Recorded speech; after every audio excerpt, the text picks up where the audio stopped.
work. One moment.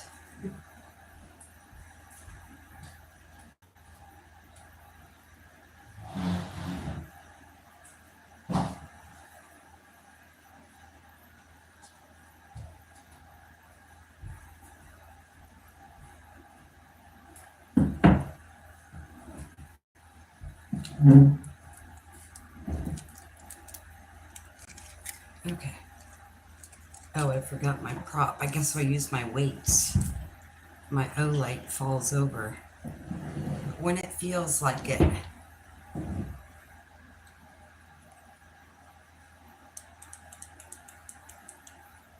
Okay. Hello. It's really hot in here. It's probably really hot where you are too, if you're in the United States. This seems to be hot everywhere in the United States. So hello and welcome to the news that didn't make the news. I forgot to do one last thing. All right. There we go. Hello and welcome to the news that didn't make the news. The news is we are on a spiritual journey, having a spiritual experience and a physical body, which I know those of you watching know that and understand that already.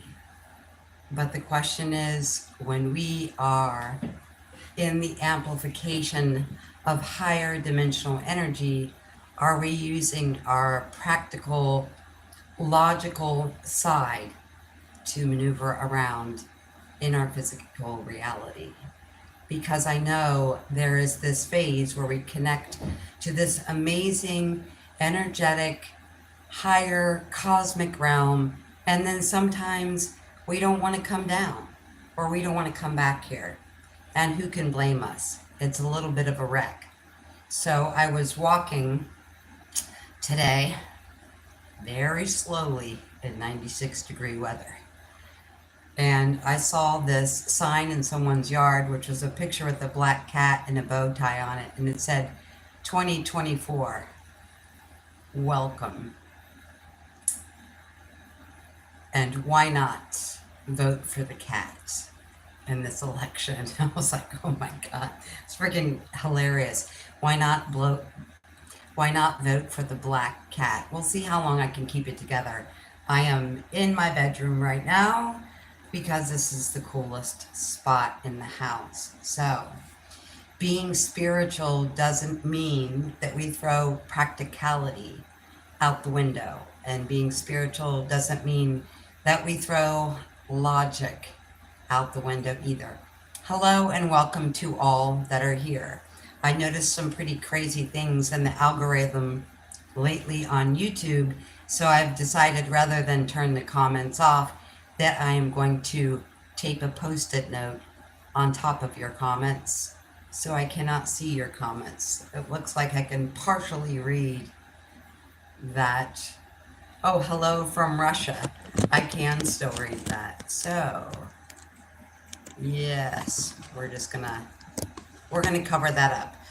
Anybody who watched my last video, and it was almost 1,300 of you, know that there are a lot of people making some crazy comments, most of which I didn't see, but Don kind of filled me in on that later. So, in order for me to not be pulled out of where I am to bring you the message, I've decided to tape over your comments as opposed to turning them off, so that I do not decide to address those people that are here unconsciously or consciously to be rude or offensive. So, being spiritual does not mean that we throw our logic out the window. It doesn't mean that we throw our practical side out the window. On the spiritual journey, we need practical application, because no matter what stage you're at, whether you're talking solely now to your higher self, like me, whether you have a spirit guide team, you have angels, ascended masters, whoever you're talking to, we all go through different shifts of having different streams of consciousness come into us.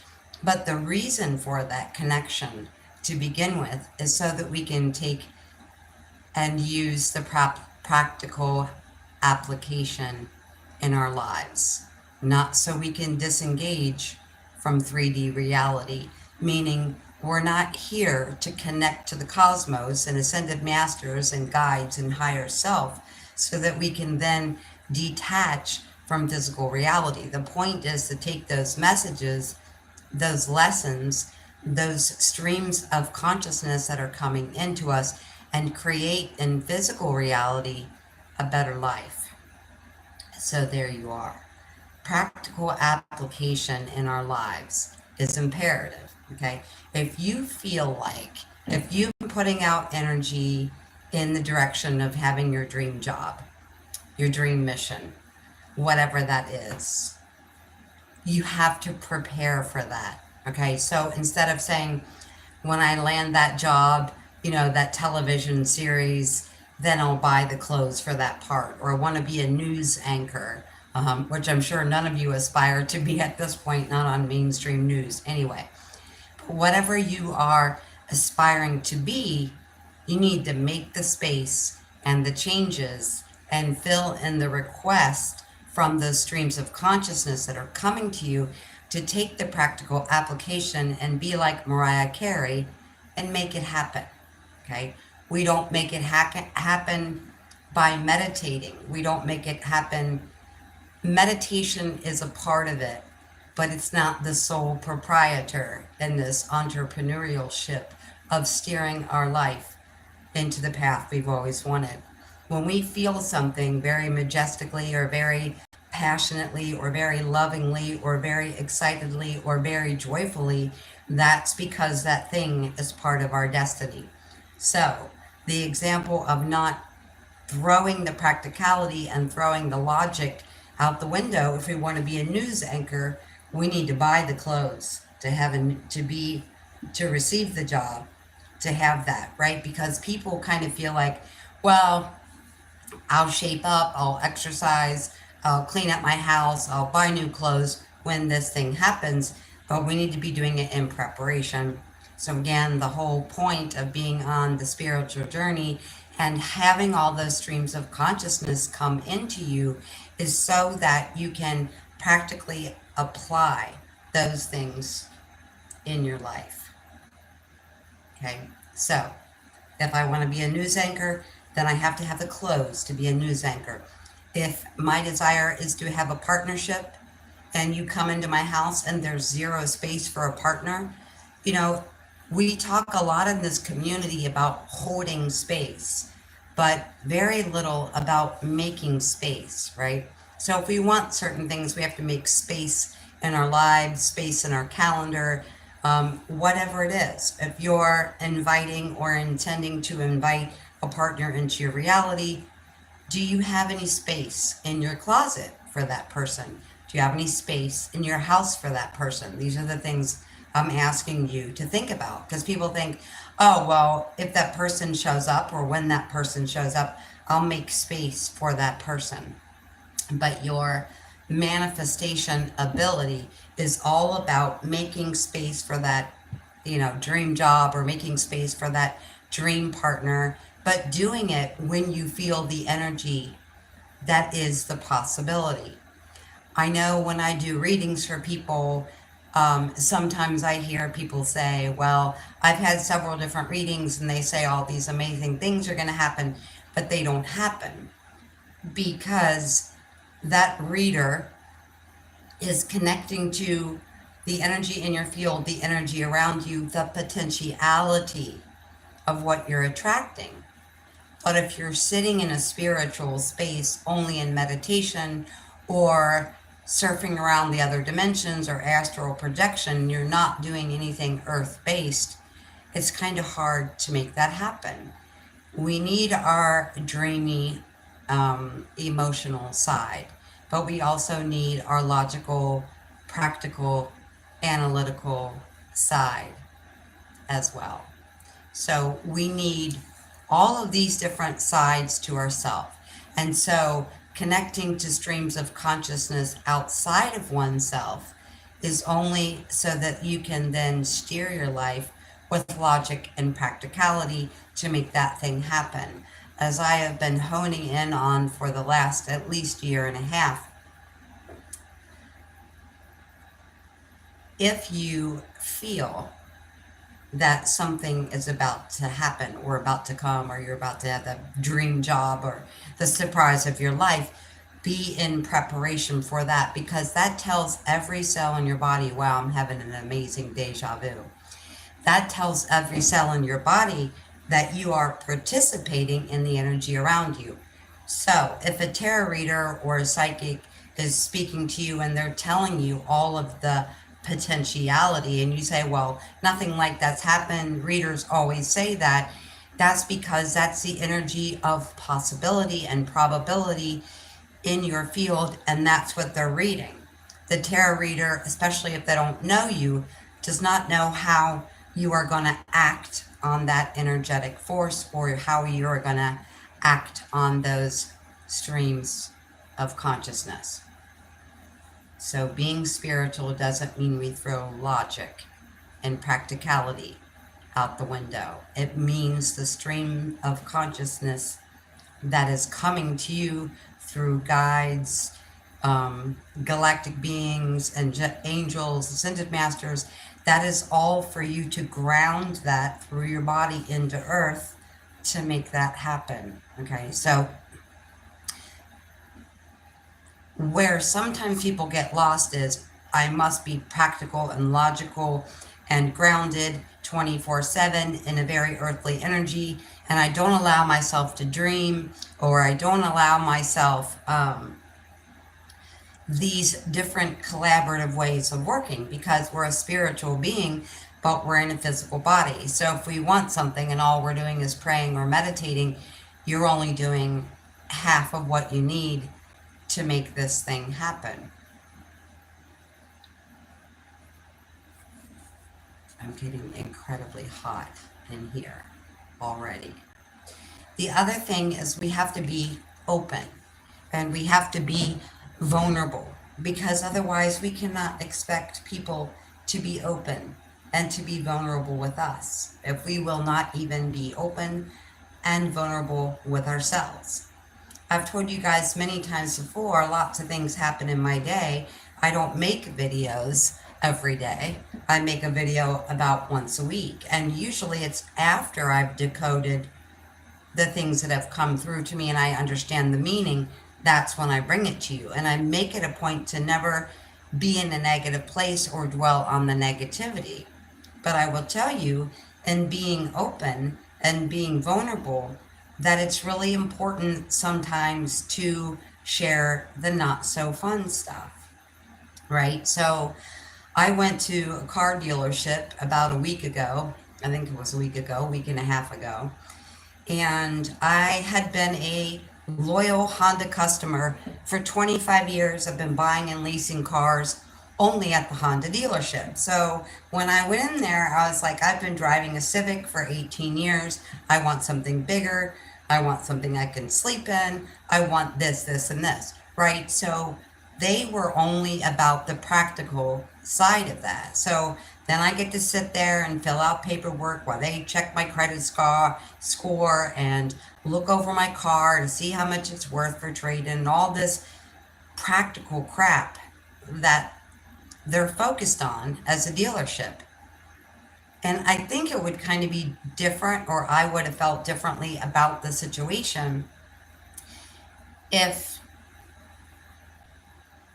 they had actually listened to what I'd said. So if I was a first time person in there, I'd never driven a Honda, it'd be different. But I walked in there and I'm like, I've been buying and leasing cars from Honda for 25 years. I want something bigger, right?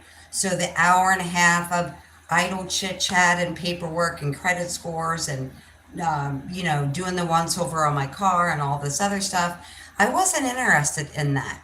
And they're like, well, that's part of the process. And I'm like, I know, but I've been driving a Civic for 18 years. I want to know, before I do all of your paperwork, your practical, logical grounding crap, that there's actually a car on this lot that I want to take home with me. So it's kind of backwards. And this was the first time it was there. And I thought it was really weird because they could just look in the computer and see that I've been a customer for 25 years. So I have every intention of buying a car there, right? But I wanted to see the car. I wanted to get excited and inspired and not sit there and do paperwork. And they laughed at what I wanted and everything else. I don't know, part of this, if you, maybe people feel like they get different treatment when you go into a car dealership as a woman. It's probably true, but every single time I go in there by myself, and I normally do a really great job in getting what I want. Last time it was no money down and a $200 car payment. That was almost 3 years ago.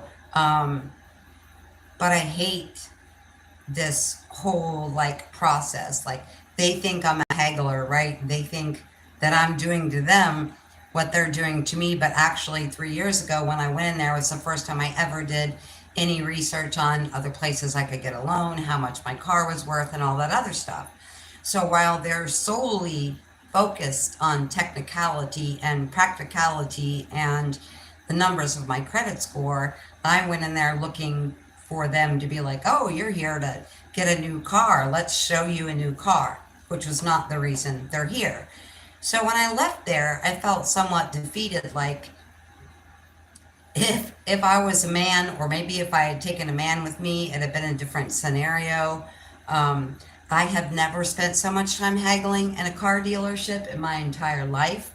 And then the guy ended up rolling his eyes at me and handing my keys, and I walked out and I went to his second dealership and started to go through the same process all over again. I said, look, I just spent 2.5 hours at another dealership. I'm not interested in you running my credit score or anything else. I want to see if you have a car that I want. Why are we running my credit score when we don't even know if there's my dream car in the lot, right? So practicality, but not allowing the customer any sort of emotional anything, no dreaminess, no fascination, no inspiration to get a new car or anything like that, right? So that really rubbed me the wrong way.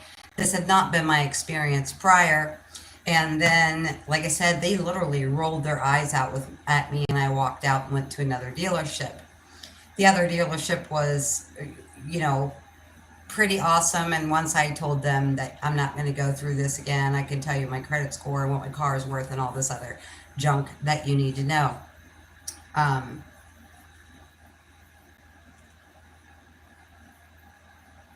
There's got to be a balance here of emotionality with practicality, right? If I am not inspired or in love or really enthusiastic and inspirational about something, there is no practical application, because I don't have anything that I'm inspired to do or go towards to give that practical application. But when you have this dream, you're looking for this partner, you're looking for this dream job, you're knowing that you want to move to Europe, whatever your dream thing is for you, you have to make the space for it in that dreamy kind of etherland, right? And then you have to pull it into that practicality. So if you want to move to Europe and you're just meditating, you're just praying about it, that's not enough. You need to be getting your passport. You need to be looking at where you want to live, what culture suits you best in Europe, all these things. Same if you're planning on meeting someone soon. Make space in your closet, make space in your life for that other person, because, like I said, we always talk about holding space, but we never really talk about making space. Are we ready to receive? Because when I have these out here, foo-foo messages or synchronicities or daydreams about this beautiful thing happening, if I'm not anchoring it in any kind of practical, logical way, like making space in my closet or whatever it is, or looking into the places in Europe I'd be interested in moving to, getting my passport, which I don't have, all these other things, there has to be practical application. Now, I've seen it go both ways. Some people like to hang out in unicorn and hearts la la land and not do the practical application, while others are very centered and very focused on practical application and disallowing themselves to daydream or fantasize about whatever this beautiful thing is that they want, you know? Are we ready to receive? Is our home ready? Is our heart space ready? Is our closet ready? Is our passport ready? We are having a spiritual experience, and in that spiritual experience, we need to make sure that we're not throwing logic and practicality out the window. Okay, your power lies in the fact that you can liberate yourself from anything that you don't like. Okay, we always say, oh, just, stop doing things that don't serve you, right? Let's just stop doing things we don't like. And we remember that we create our own reality. We don't have to do things that we don't like. Yeah, your job may pay the bills, but there are other jobs that pay the bill, that where the time flies and where you're in joy. Your transformation, your whole life's transformation. And it's so interesting that you all know you came here to transform the planet. And this bleeds over from the last video. How can we transform the world if we're unwilling and unable and uncooperative in our own transformation, which means I don't like this habit anymore. I'm going to liberate myself from it. I don't like dealing with certain things. I'm going to liberate myself from it. So I didn't think that the car dealership was actually going to get me anywhere after walking out after almost 3 hours and having the guy roll his head at me.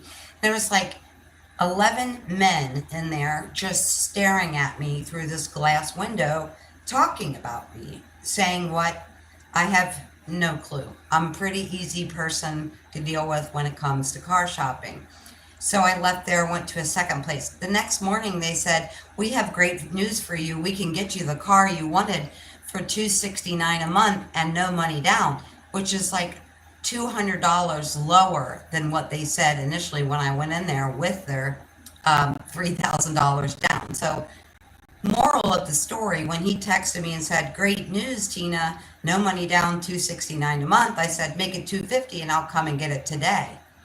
No answer for 3 hours. So then I told the other dealership that the first dealership had offered it to me for $250 because I knew they were going to. They were just trying to play hardball. They didn't answer me for like 3 hours. And the other dealership said, we'll beat it and we'll give you the upgraded one with heated seats and all this other stuff. My point is, I wanted this. It was much bigger. I haul so much stuff. I'm always picking up furniture, hauling trees, all this stuff. I wanted a bigger car. I wanted something that I could, stay in or sleep in without the expense of a hotel. Sometimes camping is not comfortable, or it sucks. Sometimes it's great. But when I explained to them what I wanted, I just expected a lot more assistance actually getting what I wanted than what I got.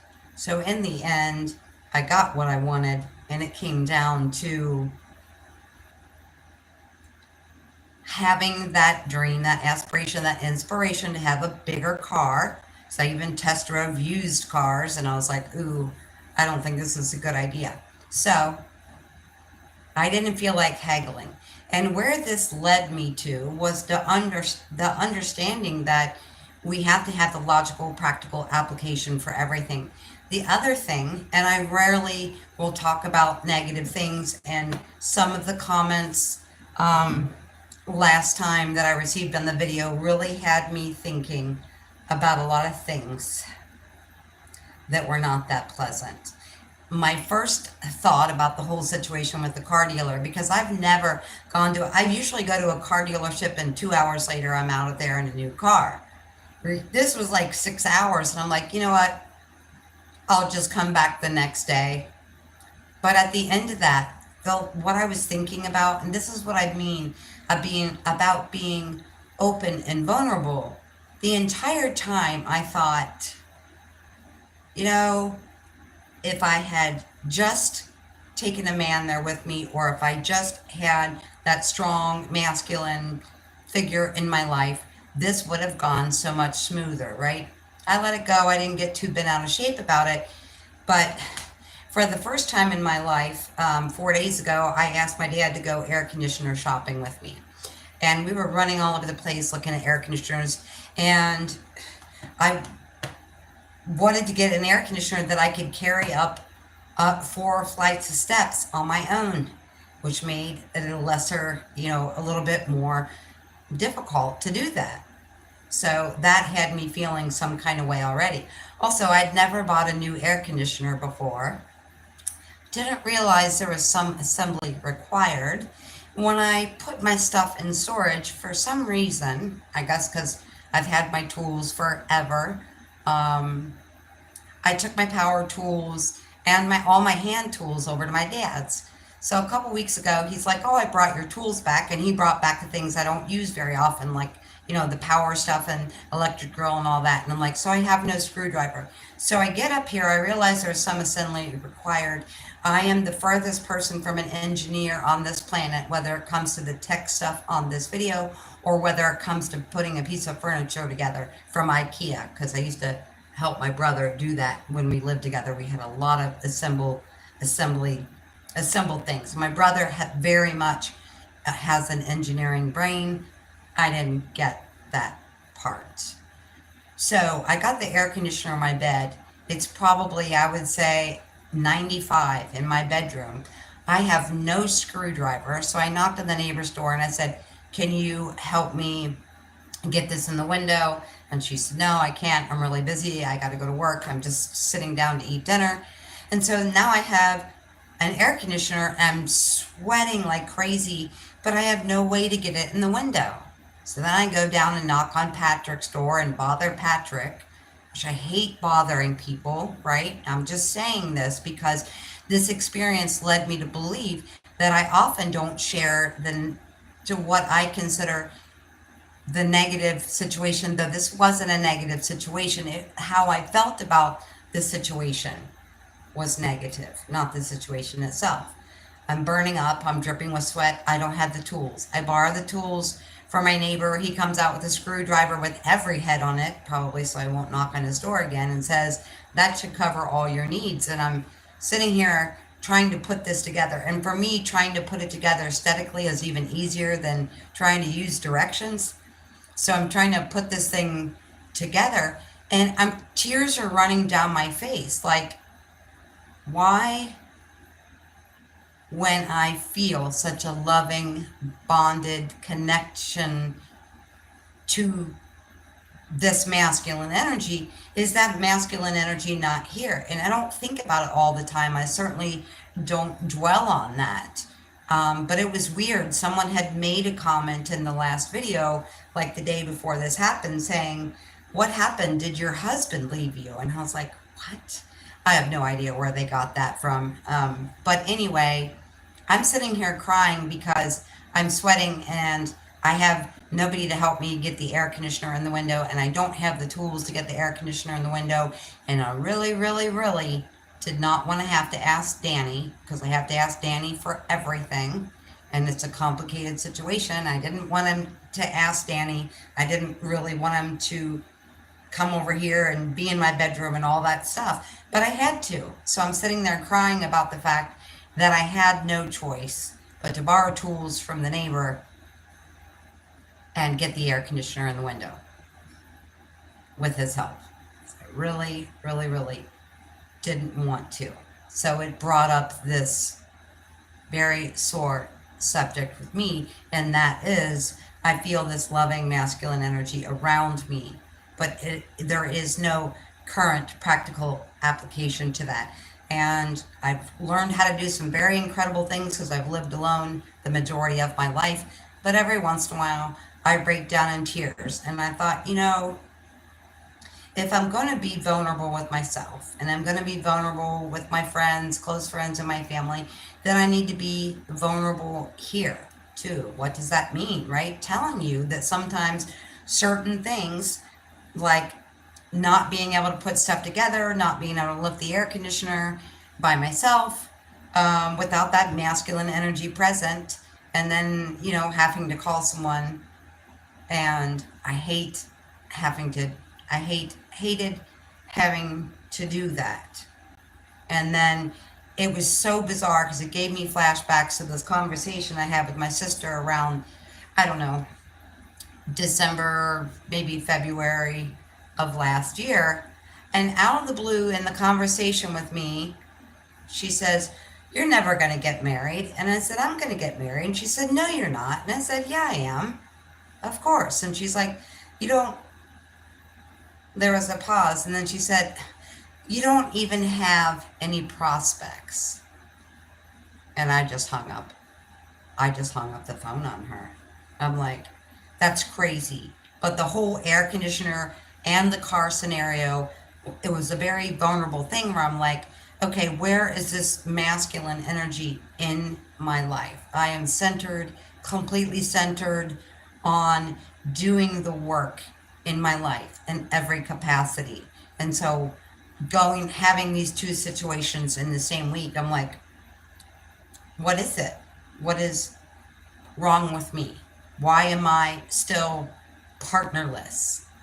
And, you know, at 53 years old, why have I never had a stable, grounded partner who, I mean, I could go out and date a million people, don't get me wrong, but we all know that we have the true wonder and desire to be in a fulfilling, life altering, self altering, world changing relationship, not just to hang out with someone at a bar or have someone to go to the movies with or go out to eat with on occasion. It's, I don't know. But I thought I would share that with you because in those times I feel like, wow, what am I doing wrong? Why am I like, I feel like a loser? And I don't get up in the morning and feel like a loser, but there's always a situation, it seems like every once a year, that there's something that I'm like, why I can't do this? I'm so frustrated that I can't do everything by myself. It's crazy to think that way or to feel that way. Okay. But it's important for us to be open and vulnerable. And like I said, not just practical, not just logical, but dreamy and inspired and joyful as well. We have choices here, this life. This is an incredibly powerful year of the dragon. So what will you decide? There are choices. We have so many choices, and every decision we make every day steers our physical and personal reality. But in order to make the wheel turn, in order to make the shift happen in our lives and on the planet, there are certain things where we will have to speak up for ourselves. We will have to say stuff when we don't want to say it. And the reason why I didn't really want to say it is because of all of the insane rhetoric that was going on. Yeah. So that is why the comments are covered up. I couldn't deal with it. Okay. And I should be better than that about it. And I watch the only other person I really watch, I notice, does the exact same thing. And every time he does it, I'm like, why are you doing this? It's just trolls, whatever. But it's hard. I mean, and I don't have 500,000 subscriptions to my channel like he does, because at that point I'd just be like, whatever. You know, you've got paid trolls in there. Okay, so are we ready to receive? Are we holding space? Do we have the clothes for the life we want?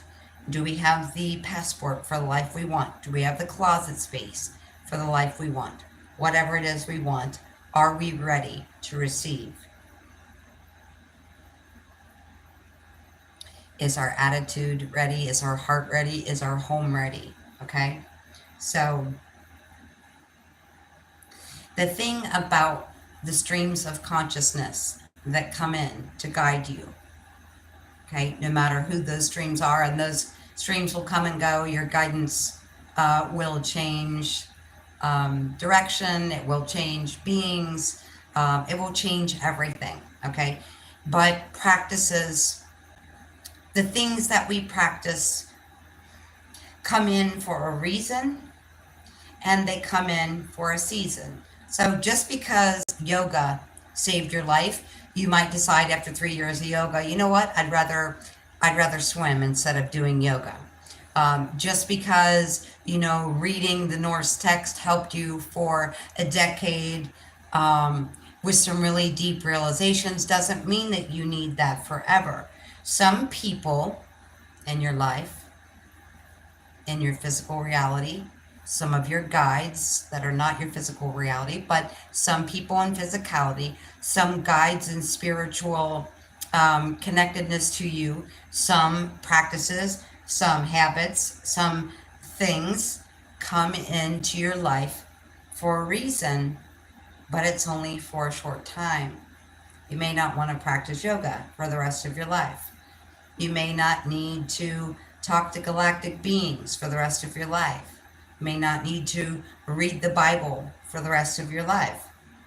So some people, some guides, some practices come into our lives just for a short time. And the thing that I'm seeing a whole lot right now is people getting stuck on a phase that assisted them. Now, I'm not talking about drinking water and taking care of your body, but I'm talking about there are external things, people, guides, situations that come in to catalyze you or to help you change or help you become a brighter soul or a better person, or more in tune with your mission or more in tune with your grounded application to life. But that doesn't mean they're always there. And we have a really hard time of letting go of something. When we like something, when the practical application of something worked for us, as the human, we don't like to shift out of that or off of that thing into something else once we discover something that does assist us. Okay? But assistance is temporary, right? So once your higher self comes in, that's permanent. But I mean, as far as guidance and some of the people in your physical life, they're not meant to be there forever. It's like if I fractured my elbow, so we'll use that as an example. And I am working to heal that on my own. And it's getting better, but I really fractured my elbow good. Okay, so if you fracture your leg, they're going to put a boot on you or they're going to put a cast on you, right? And you get used to walking around with the assistance, right? Just like you get used to streams of consciousness from the other side, whomever that may be for you. But your leg doesn't stay broken forever. You don't need the boot forever. You don't need the cast forever. So think of the people that disappear out of your life, or the guidance that disappears, or the situations that disappear out of your life, like they were a crutch. And I mean something that at the time you needed the crutches, or you needed the boot, or you needed the cast. But it is temporary until you heal that. Okay? Same goes for people and excuse me, situations. I mean, I've had friendships that just melted or deteriorated, and I would still call those people and try to have conversations, but it doesn't work because every conversation is like the last 5 conversations. And then I get off the phone and I feel bad and I think, well, maybe I'm not being attentive enough. Maybe it's me, and so I just keep trying and trying and trying to reconnect with someone when the connection is gone. Okay, that's hard. That's hard to do. The human brain, the human mind gets used to pattern. It gets used to repetition. Even if it's a bad habit, we get used to pattern. We get used to repetition. And then it's hard for us to liberate ourselves from that, right? Like, okay, well, my friend Michelle is not really that interested in talking to me anymore. or we're not on the same frequency. The frequencies on the planet are shifting so fast that you may have been in perfect alignment with your neighbor, um, or someone in your family or your friend circle for 30 years, and now all of a sudden you're like, I cannot relate to this. And that's what's happened to me, with a lot of people, um, especially girlfriends. It's just like I don't relate to that anymore. And part of that is really hard for me because when I have girlfriends, especially from social media, the majority of the time, they're not saying, Hi, how are you? They're saying, I had this dream that I need to tell you about, or can you interpret this, or can we talk about this? There's all this stuff, right? So it feels really unfair. So that makes me really gun shy towards people on social media as well. And I'm not saying that everybody is like that, but it gets hard when no one is looking for that equality or that balance in that partnership, that relationship, that friendship. They're just looking at you like you're a source of information or you're a source of inspiration, right? I work with someone that's just like, I just want to be around your energy all the time. Any excuse I can have to be around your energy, calling you, texting you, working with you, whatever it is, any excuse to be around that energy. And I looked at him and I kind of rolled my eyes and I said, I had another friend that I just extricated from last year that did the same thing to me. Okay. We want equality.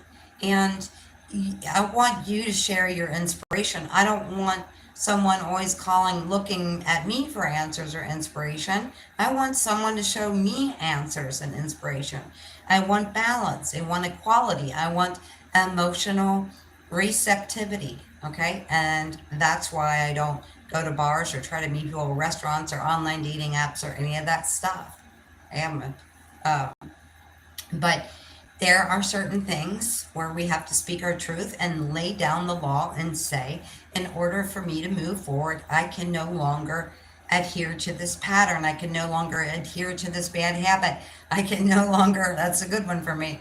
I can no longer adhere, to these situations. I can no longer be a part of these situations. When our leg is broken and we get a crutch or a boot or a cast, it's not permanent, okay? And I don't mean that everybody in every situation, every person in your life is temporary. I just mean I know it's really hard when the thing that came in to show you something or catalyze you temporarily then exits, or it doesn't exit. There's still communication going on, but it's not what you want, and it's probably not what the other person wants either.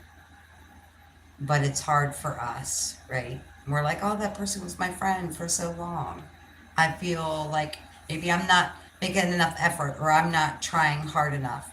I'm not. I'm not doing my part in this relationship.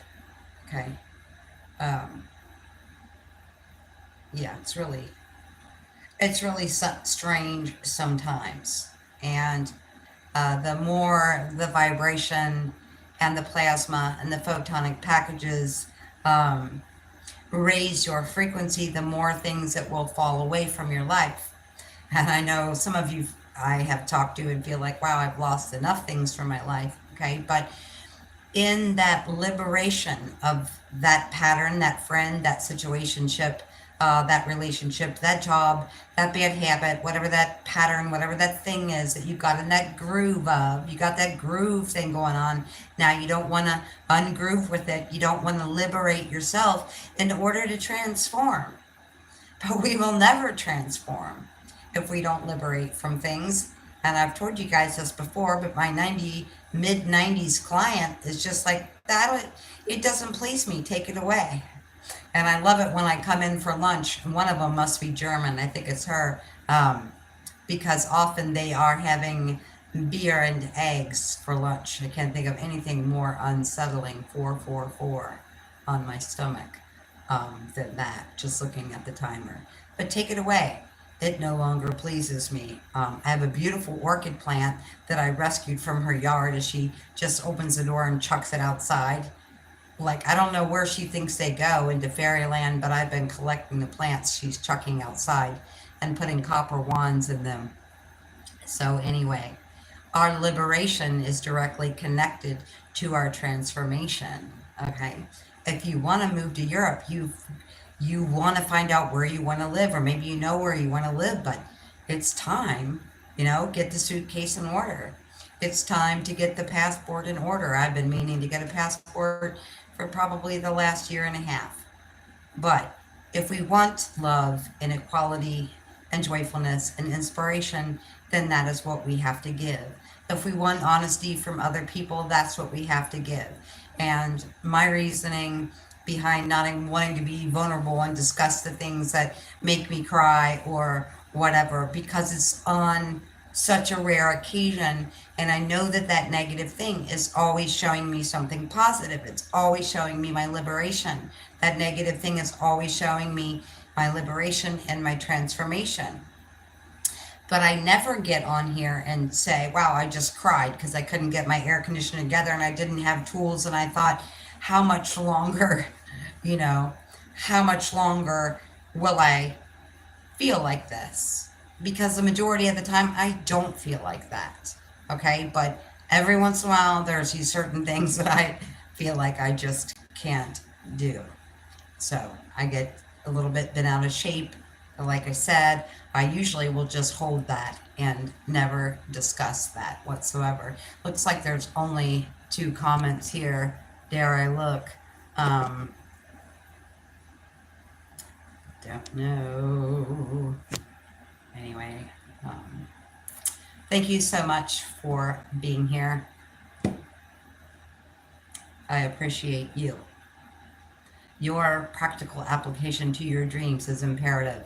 You can't just be practical all day long and expect magic to happen, and you can't just dream all day long without without the practical, logical side of yourself.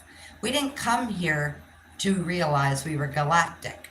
We didn't come here to connect to the galactics or angelic realms or ascended masters or grandparents or ancient elders on the other side for any other reason than to know that being in that higher space and those higher dimensional frequencies where we're picking up information from them is to come back and use it as a practical application. This is about the human experience. And so while you have a cast on your leg, or a boot, or crutches, your leg is not broken forever. You don't need the same things tomorrow that you needed yesterday, or 2 weeks ago, or 10 months ago, right? So part of the ascension, which means we as a humanity rise up while in a human body, we rise. That's all that means. And we didn't come here to connect to those incredible beings on the other side, just so we could hang out there all the time and avoid our logic. We came here and it's just a phrase. It's just a phase. Connecting with ascended masters is a phase. Connecting with your guides is a phase. Connecting with ancestors from the other side. It is a phase to show you that you are a spiritual being in a physical body, and they are here to assist you. Those streams of consciousness are here to assist you, grounded in to have the human experience, not sit around and meditate or whatever all day long, and do that. And I know this is the reason why a lot of people do ayahuasca retreats, is so they can get out of their darn mind long enough to see over to the other side without judgment. Because even when we're talking to these other streams of consciousness, we're seeing into the other side of reality, who we are, what we can create, but we don't allow it to be a continual flow. The mind will stop and say, that's not real, or, I'm imagining this, or whatever. So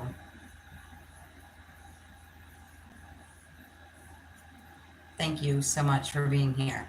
Practical application is so incredibly important to where we're going and what we're doing. Okay, so thank you so much for being here. Love to everyone. Till next time. Bye.